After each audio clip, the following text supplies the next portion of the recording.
বন্ধুরা, আমি আজকে আপনাদের শিমলা মির্চের ফ্রাই করে দেখাচ্ছি। শিমলা মির্চগুলো ধুয়ে শুকনো কাপড়ে ভালো করে মুছে নিলাম, তারপরে মাঝখান দিয়ে চিড়ে ভেতরে সব বিচিগুলো বার করে নিলাম। এদিকে বেসন একটা ব্যাটার করছি, বেসন দিলাম, হলুদ, লঙ্কার গুঁড়ো, তারপরে হচ্ছে এটা হচ্ছে মুড়ির গুঁড়ো।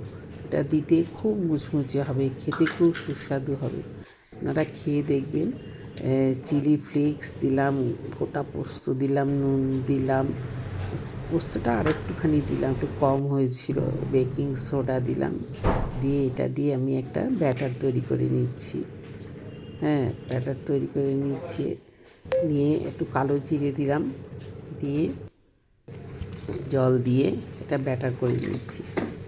আপনারা গরম গরম ভাতে, ডালের সাথে, ভাত ডাল সাথে খাবেন, চায়ের সাথে খাবেন, দেখবেন দারুণ খেতে। এদিকে আমি ছোট চিংড়ি মাছ, পেঁয়াজ পাতা, কাঁচা লঙ্কা, বাদামের গুঁড়ি দিয়ে, আলু সেদ্ধ করে, গোটা গোলমরিচ দিয়ে, গোলমরিচের গুঁড়ো দিয়ে আর আমচুর পাউডার দিয়ে পুরটা তৈরি করে নিলাম। আপনাদের ভালো লাগলে লাইক, শেয়ার, কমেন্ট করবেন। যারা নতুন দেখছেন আমার চ্যানেলে, প্লিজ সাবস্ক্রাইব করবেন। এবারে পুর ভরা হয়ে গেল। আমি বেসনের ব্যাটারটা বেশি দেবো না, অল্প মুখটা আটকে দেওয়ার মতন দেব। এবার আমি বিস্কুটের গুঁড়োর মধ্যে লঙ্কার পুর ভরা এগুলো মাখিয়ে তেলে ফ্রাই করে নেব। আপনারা কোথা থেকে দেখছেন আমাকে জানাবেন, তাহলে আমিও আপনাদের ধন্যবাদ জানাতে পারবো।